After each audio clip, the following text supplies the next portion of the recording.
Primeira carta de Paulo aos Coríntios, capítulo 6, e o versículo de número 19 diz assim a palavra do Senhor: ou não sabeis que o nosso corpo é o templo do Espírito Santo? Repita: templo do Espírito Santo, que habita em vós, proveniente de Deus, e que não sois de vós mesmos. Ou não sabeis que o nosso corpo é o templo do Espírito Santo? Querido, repita comigo, por favor: eu sou templo do Espírito Santo. Repita: o meu corpo é templo do Espírito Santo. Aleluia. Irmãos queridos, nós sempre lemos na palavra de Deus que nós somos templo do Espírito Santo. E às vezes nós até dizemos com a nossa boca cheia, né, pastor Marcelo? Eu sou o templo do Espírito Santo.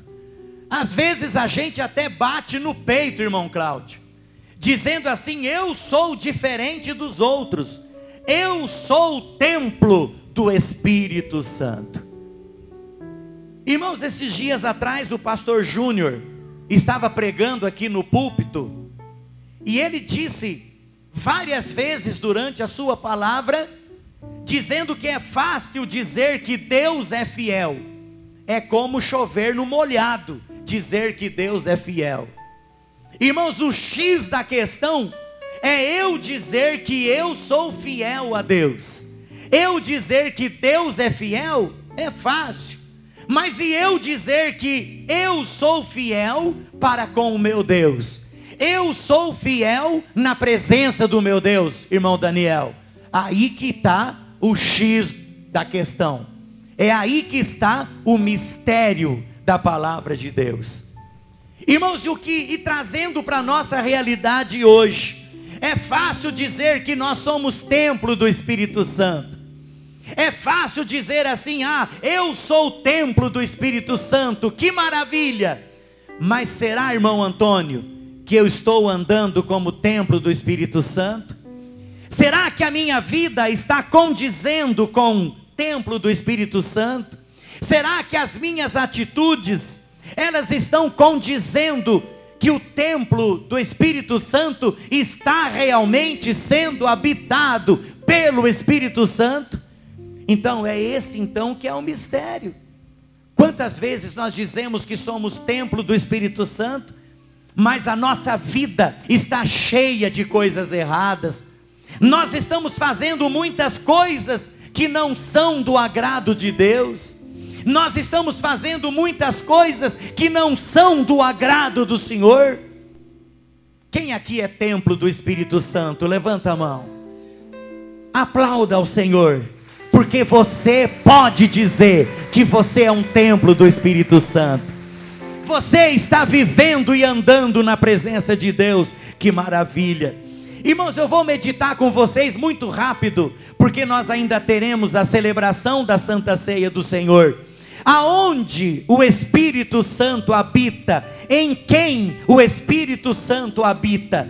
Em primeiro lugar, o Espírito Santo habita aonde há uma verdadeira conversão na presença dele.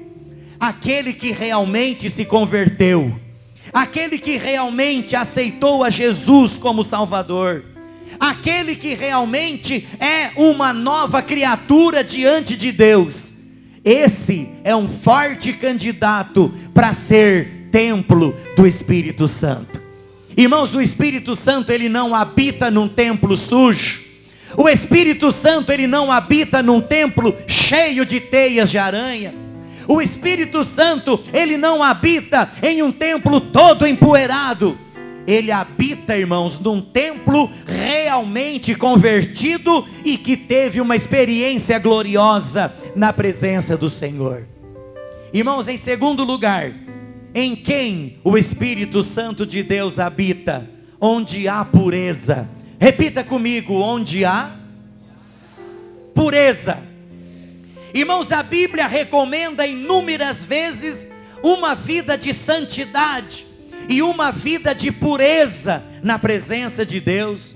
Irmãos, e isso é necessário para que seja cultivada uma vida cheia do Espírito Santo.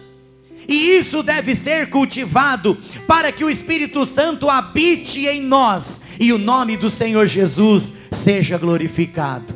Então, para ser templo do Espírito Santo, primeiro tem que ser convertido.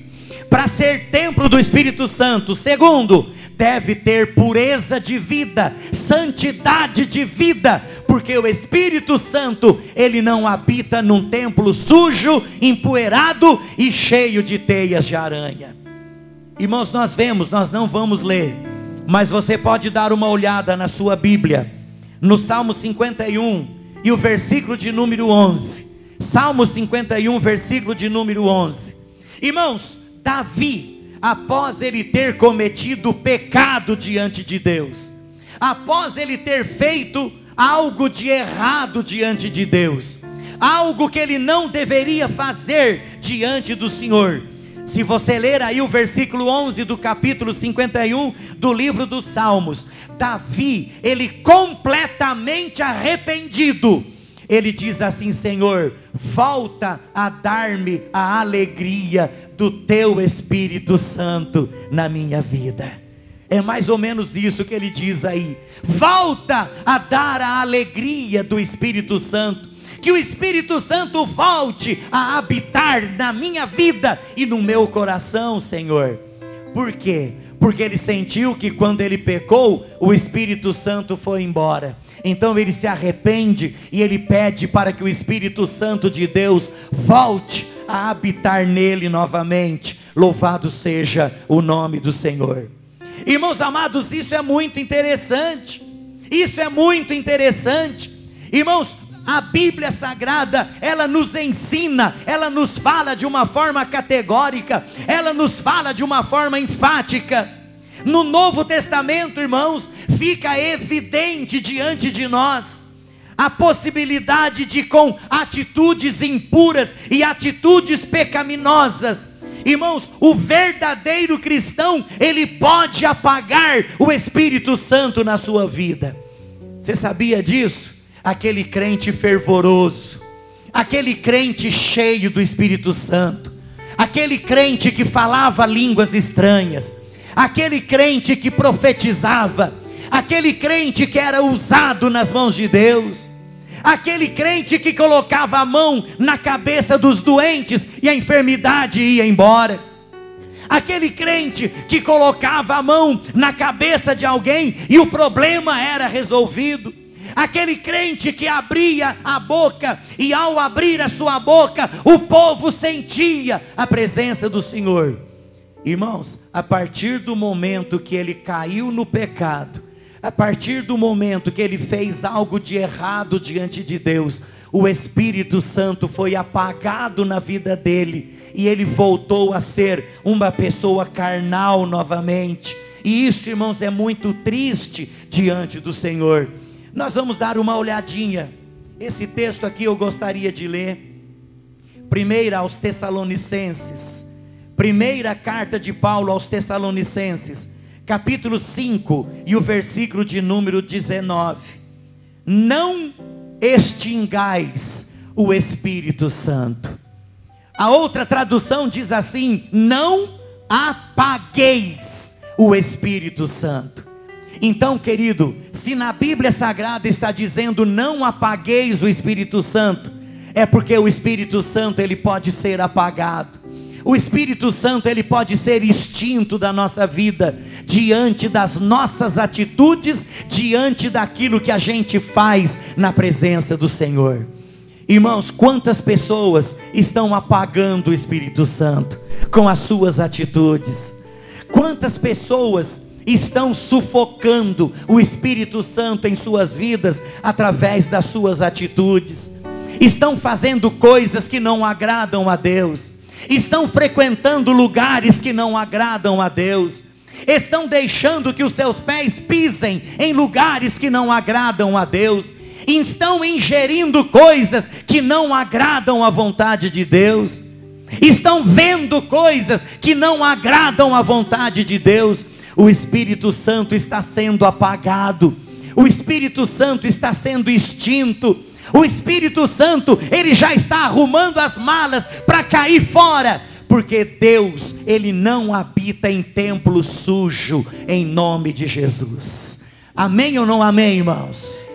O Espírito Santo de Deus, ele não habita em templo sujo. Aonde o Espírito de Deus habita? Aonde há verdadeira conversão. Aonde o Espírito de Deus habita? Onde há pureza de vida na presença do Senhor. Aonde há santidade de vida na presença do Senhor. Irmãos, quando nós lemos Efésios, pode abrir a sua Bíblia aí, em Efésios, louvado seja o nome do Senhor. Abra a sua Bíblia em Efésios. Deixa eu ver aqui o capítulo certinho de Efésios. Efésios capítulo de número 4 e o versículo de número 30. Efésios 4 e o versículo de número 30. Quem já achou diz amém. Olha o que diz a minha Bíblia. E não entristeçais. Repita comigo. Não entristeçais o Espírito Santo de Deus, no qual estáis selados para o dia da redenção. Não entristeçais o Espírito Santo de Deus. Aleluia. Então, meu querido, santifique a sua vida, purifique a sua vida, ande na presença de Deus, faça a vontade de Deus, e eu tenho certeza que o Espírito Santo de Deus habitará na sua vida. Você será um vaso de honra na presença do Senhor, e o nome do Senhor Jesus será glorificado na sua vida. Louvado seja o nome do Senhor. Para eu ser templo do Espírito Santo, eu falei que eu devo me purificar, eu devo santificar a minha vida. Irmãos, os judeus, quando nós lemos a palavra, nós vemos que os judeus, eles tinham um zelo muito grande para com o templo. Eles tinham assim um zelo extraordinário para com o templo. E era templo feito de pedras, era templo feito de rochas, era templo feito de uma estrutura arquitetônica maravilhosa. Eles tinham, irmãos, tanto é que eles chamaram a Jesus para olhar a construção, ou o recém-construído templo. Olha, Senhor, o templo. Foi quando Jesus disse para eles: não ficará pedra sobre pedra que não seja derribada. Então eles tinham assim um zelo muito grande para com o templo. Irmãos, assim também nós devemos ter um zelo muito grande para com o templo, que é o nosso corpo, que é o templo do Espírito Santo. E de que maneira que nós vamos ter zelo pelo nosso corpo, que é o templo do Espírito Santo? De que maneira nós vamos fazer isso? Irmãos, nós devemos ter o nosso zelo com o olhar. Com o olhar nós podemos falar, com o olhar nós podemos transmitir ideias, com o olhar nós podemos transmitir pensamentos, com o olhar nós somos capazes de destruir uma pessoa através unicamente de um olhar. Por isso foi que Jesus falou em olhares cobiçosos e maldosos que levam o homem à destruição e ao pecado. E Salomão, irmãos, ele instruiu a que se olhe com olhares direitos, perfeitos e abençoados na presença do Senhor. Provérbios capítulo 4 e o versículo de número 25. Salomão, ele orienta a nós, a todos nós, como nós devemos usar os nossos olhos na presença do Senhor. Dá uma olhadinha o que diz aí Provérbios capítulo 4 e o versículo de número 25. Os teus olhos olhem direitos, e as tuas pálpebras olhem diretamente diante de ti. Os teus olhos olhem direito, ou seja, os teus olhos sejam olhos santificados na minha presença. os teus olhos sejam olhos puros diante de mim. Irmãos, diz o Senhor. Irmãos, os olhos do cristão, eles devem ser usados para o bem. Os olhos do cristão, eles devem ser usados para abençoar. Os olhos do cristão, eles devem ser usados para agradar a Deus, para ler a Bíblia, para cantar hinos, para glorificar o nome do Senhor. Irmãos, isso faz parte de uma vida de santidade na presença de Deus. Como santificar ou purificar o nosso templo? Tendo uma mente pura diante do Senhor. Olha para a pessoa que está do seu lado assim: irmão, tenha uma mente pura. Tenha uma mente pura diante de Deus. Irmãos, mente sadia diante do Senhor faz parte da nossa vida de santidade diante de Deus. Faz parte da nossa vida de santidade.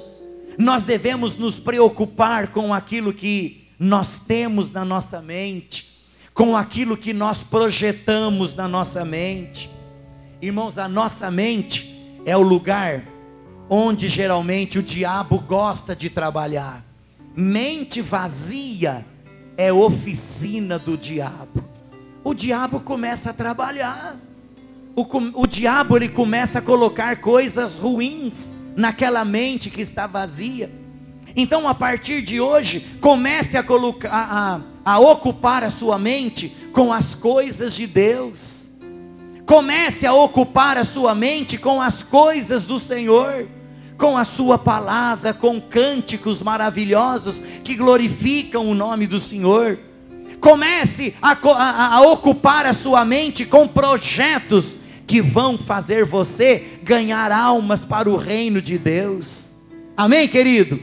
Comece a ocupar a sua mente com coisas boas, com coisas de Deus, com coisas abençoadas na presença do Senhor. Irmãos, quando a gente lê Colossenses, vamos dar uma olhadinha aqui em Colossenses do capítulo de número 3 e o versículo de número 2, diz assim a palavra do Senhor. Já acharam? Digam amém. Pensai nas coisas que são de cima e não nas que são da terra. Pensai nas coisas que são de cima, ou seja, pensai nas coisas de Deus.